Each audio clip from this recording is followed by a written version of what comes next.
Hi there, this is Elena with Black Sheep 303 Creative, and my project today is kind of a glowing watercolor moon for a Halloween card that I created using my Tonic Aqua Flow Markers and my Zig Clean Color Real Brush Markers. So I used a die as my outline. So this is a die from the Frame It Stitch Circles die set from Elizabeth Crafts Designs, and I'm just going around tracing the inside with a light pencil to create my moon shape. And this is onto a piece of Bristol smooth cardstock.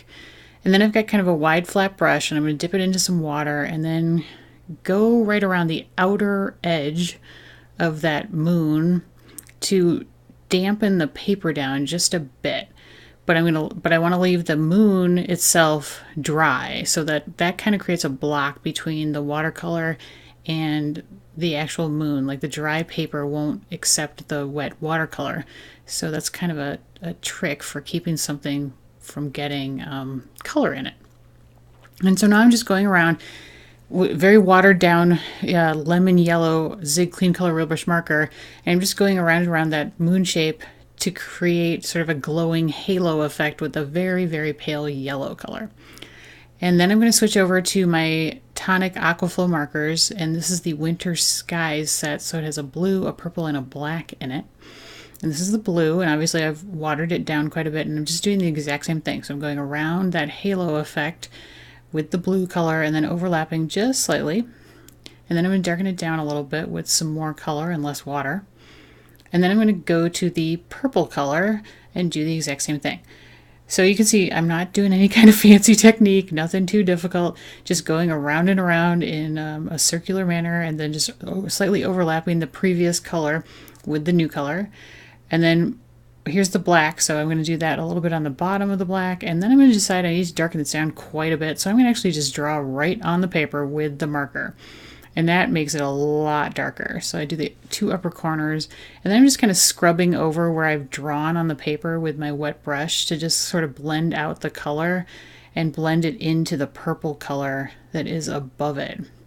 And here's where it really starts, that's where it starts to kind of look like a Halloween sky.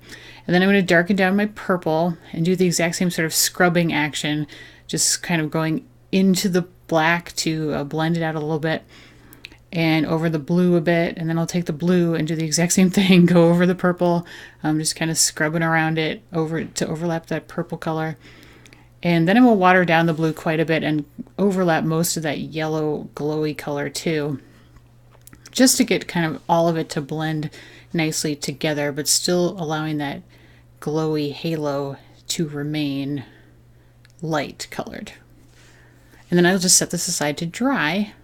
And later we will fill in the moon, because I don't want to leave that moon completely white. And now I'm going to stamp an owl from the Give a Hoot stamp set from Elizabeth Crafts Designs. I'm going to stamp it using Gina K Designs black amalgam ink. This ink is really cool. It is both alcohol marker friendly and waterproof, so I can use it with my Zig markers and my Spectrum Noirs or Copics, so that's pretty cool.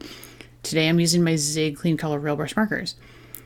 So I'm going to color the top of his head with 80 Violet. I will pull the color out a bit with my detailer water brush to keep the top of his head a little bit lighter than the rest of him, since he is going to be lit from behind.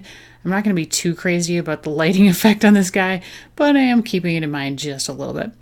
And the front of him is going to be quite a bit darker, just because he should be in shadow. Now, it's not going to be so dark that we can't see him, but I will be darkening down the front here, like with 91 light gray, and then I'm going to add some 96 mid gray. Trying to keep that right edge a little bit lighter than the rest of him, but most of his front is going to darken down quite a bit with the two gray colors. And then I also wanted to darken down his eye sockets too. I'm going to put some black on his beak first, just to fill that in, and then I'm going to darken his eye sockets with the 91 light gray. And here's where I kind of make him screw up, because I start to add water to kind of blend out the light gray, and that actually touches the black, and then the black flows right into the gray color. So I have to kind of dab that up with my fingers. So that's something to be careful of. You don't want to do, because once two colors are wet, they will flow right into each other if they're right next to each other. So just something to bear in mind. So I got to let that dry a little bit. So I'm going to color his wings. So I'm using violet, peacock blue, and then later I will do 70 orange. So you may notice that I am kind of going with the same color scheme that I had in the night sky. So I've got kind of a purple, blue, and then gray / black color scheme happening on the owl that goes with the color scheme I have on the night sky, which makes it blend. It'll all work together as a color scheme very easily if you kind of follow that rule. And then because I'm going with the Halloween palette, I will be adding that little bit of orange later.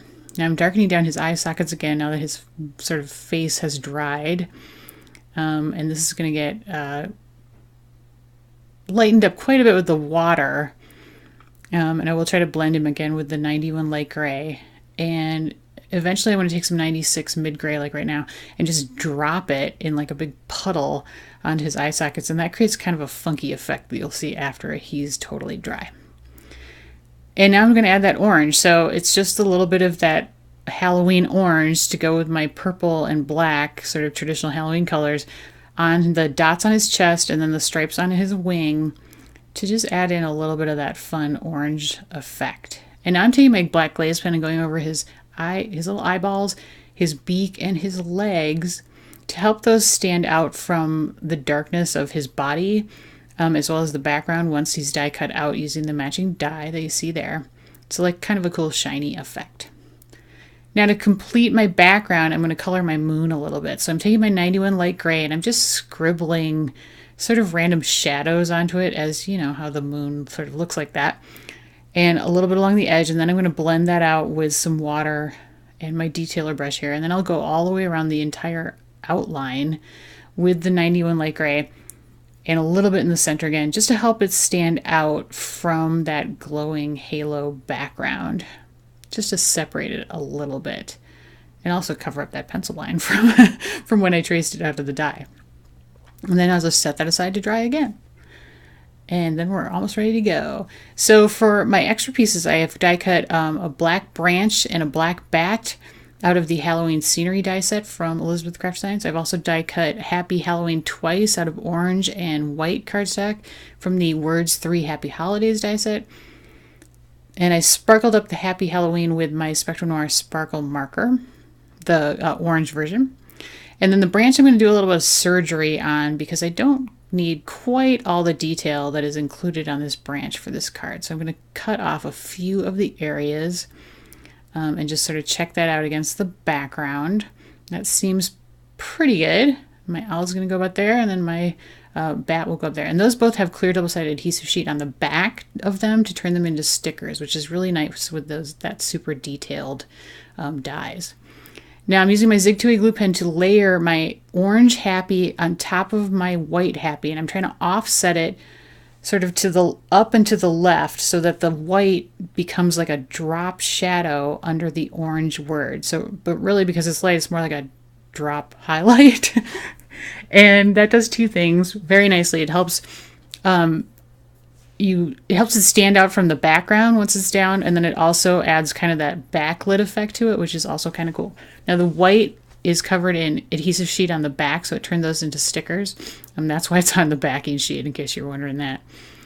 And so I'm going to adhere my watercolor panel down to the front of my A2 size top folding card base. I used 10mm and 6mm double-sided adhesive tape for this. Then I will place down my branch and bat, which, as I mentioned, have clear double-sided adhesive sheet on the back, so they're just stickers once I peel off the backing, so really, really easy to stick in place. I'm going to trim off one of the branches on the left there, upper left of the tree. I didn't think it really needed that. And so that's just a fun thing you can always do with dies. You can always alter them however you need to work with the card that you're making at the time. And then I have some 6mm adhesive on the back of this owl. I will use some Zig 2A glue pen on his legs to glue him down well to the branch. And then I'm going to add the Happy and the Halloween. Happy will go across the upper left, and Halloween will go across the lower bottom. And then it just felt like I needed something extra. I got to have a little bit of glitter on a Halloween card, right? So I grabbed my Tonic Nuvo glitter drops, and I'm using, this is Honey Gold. Then I will add Golden Sunset, which is kind of an orangey gold, so it works well with the orange color in the card and the words. And then I will use some White Blizzard, which is kind of a clear, glittery color. And I'm just dotting it around randomly, just kind of pull the whole card together and balance off the sort of orange tones here and there. And that is the completed project. And I have done a lot of these sort of glowy moons in the past for Christmas and Halloween using distress inks, but I have never done it with watercolor markers. And so I wanted to give it a shot, and I thought it turned out pretty cool. And I like sort of the weird blooming effect that happens in some of the places where you see the watercolor has dried. And it's that really streaky, watery look to it. And I kind of thought it turned out pretty cool. So I hope you like it too. And I hope I've inspired you to try using some watercolor markers or pencils to create this moon effect. It's a different look than the distress ink blending, but really fun. Thanks so much for watching. If you liked the video, please give me a thumbs up and leave me a comment because I love getting comments. If you haven't subscribed to my channel yet, I'd love it if you do that as well. Here are 2 more videos, Halloween videos I've done in the past, so check those out. And as always, supplies are linked in the video description and over on my blog.